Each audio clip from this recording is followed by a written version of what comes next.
Hello and welcome to the NxGen 2020 show with Goal and The Zone. Today we will be revealing the next generation of women's football superstars, and we'll be asking the question, who will be the next Marta, Wambach or Sinclair? Joining me in the Zone studio, it's a pleasure. It's Amy Rashkai. You are the Goal women's football correspondent. Nice to meet you. And you. And Sue Smith, former player for England, for Leeds. It's a pleasure. And you as well. Amy, you are the woman behind this list, am I right? Yeah. So what can you tell us about the list? How did you make it? Who did you talk to? So through a lot of my own coverage, I've been able to see a lot of these players live. I've been lucky enough, but in the Goal network we have teams on the ground in the USA, in South America, in Japan, all over the globe. I'm very lucky to be able to have spoken to them and get their insight and input into this list to make it as accurate as possible. And to make it on the list, how old are you allowed to be? So you have to be born on January the 1st, 2001, or after that. So we will see a lot of young talents. When you look back at your career, what would you say is the most important thing when it comes to development to reach the highest level?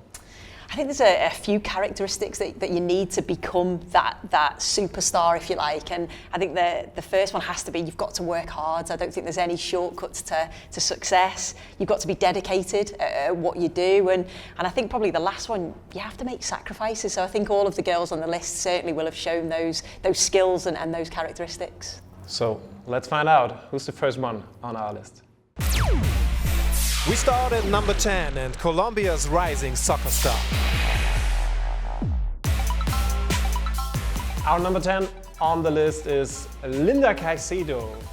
To be honest, we have so many young players on our list. 17 years old, 16 years old. She's even younger. She's 15 years old. Amy, she's a special kid, right? Yeah, and she's just turned 15. So last year she was the top scorer in Colombia's top flight, age 14. But we've not even seen that much of her because she's too young to play in the Copa Libertadores, too young to play competitive competitions with Colombia's under-20s. But she is the youngest player to play in the Colombian top flight, to score in it, to win it, and to be nominated for Player of the Year in it. And she's made a senior debut for Colombia, so the future's very, very bright for her.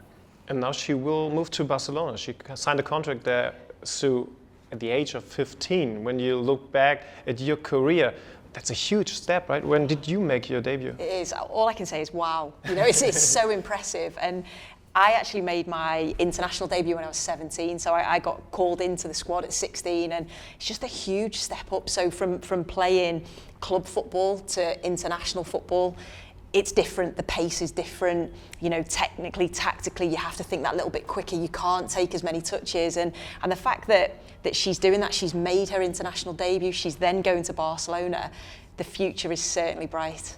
Our number 10, Lena Caicedo. Jumping to number 6 and the youngest player from the 2019 Women's World Cup. The next player we're going to focus on is our number 6 from the list. Her name is Mary Fowler, and she also made her debut when she was 15.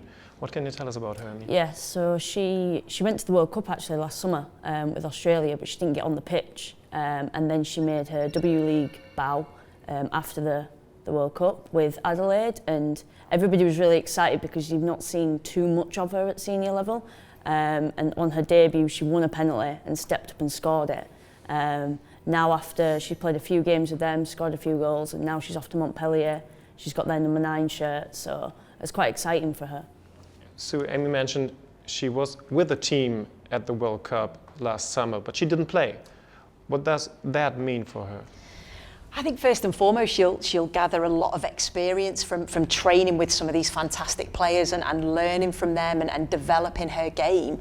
But I also think it's going to be a hunger and a desire to next time she goes to the World Cup or next time she goes to a major tournament, she's going to want to have an impact on the field. So I think that'll just give her even more moving forward. We'll see about that. Mary Fowler, our number 6. At 4 is a sharpshooter who's making waves in Manchester. The number 4 from our list is a really interesting player. Lauren James is playing for Manchester United, so you've seen her a lot. What kind of a player is she? Yeah, so I watched her in a championship, which was a semi-pro league. She then stepped up into the Women's Super League, which is full-time professional. So it is a big step up, and I suppose more so the fact that you're training every single day, so that athleticism, that fitness element, something that she is trying to work on to improve her game. But as a player, fantastic player. She's one of those players that will take the game by the scruff of the neck. If you need a player to step up and make something happen, she can do that. Very good close control, can take players on, just glides past players, can score with both feet, can score lots of different types of goals, but she'll also link up the play. So she's a player that plays way beyond her years, very mature, and a really bright future for Lauren. And Amy, she's the sister of another young talent playing for Chelsea. Yeah, so it's Reece James's sister, and the week that he made his senior debut for Chelsea, she made her top flight debut for Man United. And Casey Stoney said after the game that she was inspired by her brother, and it looked like it because she scored a fantastic goal against Liverpool and she was the best player on the pitch. And since then, she's not stopped scoring, and she looks absolutely fantastic. Part of a really talented family, our number 4, Lauren James. Next, a player with big shoes to fill for Canada, but is already doing it in style. So only 2 spots left on our list, and number 2 is Jordan Huatema, playing for Canada. Canada is a women's football nation. You've played so many times against Christine Sinclair. They might lose their icon in a couple of months, but it seems like the next generation is already there. It is, which is great for Canadian football, because Christine Sinclair has been an icon for many, many years. So the fact that we've got Jordan coming through as a top quality centre forward, completely different to Christine Sinclair in the way that she plays. She looks to play on the shoulder. She's very quick. She can score goals, lots of different types of goals, left foot, right foot, very good in the air. So the future's certainly looking bright. These are big, big footsteps. Amy, can she fit in? Yeah, I mean, we've already seen at the senior level for Canada, she's been banging in goals, and instead of going to college in America, she's already ready, and she's moved to PSG to be professional instead, which tells you everything you need to know about how good she is, as does the fact that she scored 4 goals in the Champions League already. So it's not a case of waiting with her, her time is now. Jordan Huatema, our number 2, but who's the winner? It's time to reveal the winner of NxGen 2020. I feel very proud, and it's a lot of motivation for me to keep going. Go back to when you first started playing football. How did you get into playing? It's a funny story because I was with my brother and my father in the garden, and they play football, and I was like, I would like to play with you, and they don't do another things, but then I play with them.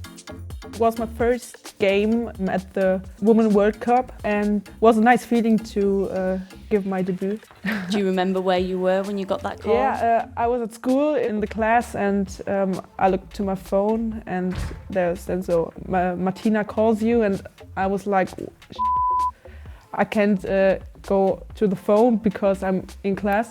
And then after the school I called back, and then she said that I was going to national. My best friend go to me, what's wrong with you? It's nothing. I was going to the Women's World Cup. I was like, am I really going to the World Cup now? And yeah, that was my feelings. And you had to do exams while you were there, didn't you? Yes. I wrote, I think, 2 exams, one in English and one sport. But yeah, they were okay. That's all what I said to that. Did you pass? Not really good, but I passed.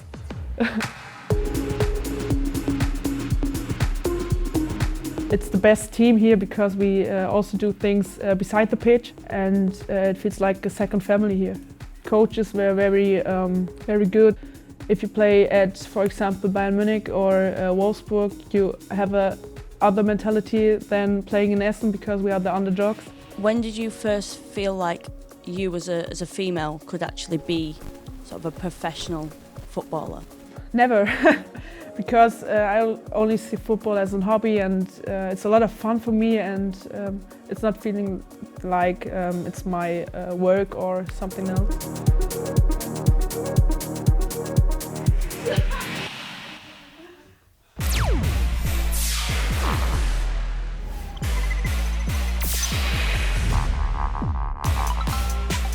Congratulations, Lena Alvaro, the winner of the NxGen 2020. We've seen so many talents. What makes her special? What makes her number one? Well, I think the thing with Oberdorf is that she's already at the level of being a fantastic senior player, not just a youth player. She's played she played with the boys until a year before the World Cup, and you can see that in her development. There's a quote that I really like from the Germany manager at the World Cup when she brought her on for a debut, saying that we wanted to introduce a physical presence, and she says if we can say that about our youngest player, that says a lot about her. And you can see it. She plays full back, she plays centre back, she plays in midfield, she plays out wide, and she doesn't look fazed by senior level at all. Well, I actually watched her in their younger age groups, and she was just a step ahead of everybody. You know, just her first touch, the way that she was thinking, quicker than everybody else, her passing range, her movement. But it's that versatility, isn't it? It's the fact that she can play anywhere on the pitch, I think sets her apart from everybody. But she's just so mature, and she doesn't look like a young player in a senior squad. She looks like a very established player already. Now that we've seen all the players on the list with Lena on the top, what would you think, who will make it to the top? I think we've already seen a lot of these players making an impact at senior level. People like Lauren James scoring goals, and Latimer the same, but their minutes are being managed at this moment, and I think it's quite scary to think that, because there's so much more to give from all these players. I think that's very important to do that, to manage the minutes at this point of their career, just to make sure that they go on and have a long, industrious career, because I think sometimes when you play a young player for long periods of time, you don't want them to break down with injury. So I think now the sports science is so good at these clubs, particularly in the women's game, because that's something that we maybe didn't have when I was younger. These players will be very good for a long period of time. Remember, you can catch up on the full list by subscribing on thezone.com and go. Oh man, that's going to be really exciting. Seeing the next year, seeing them developing, the young players, right? Oh yeah, definitely, I can't wait.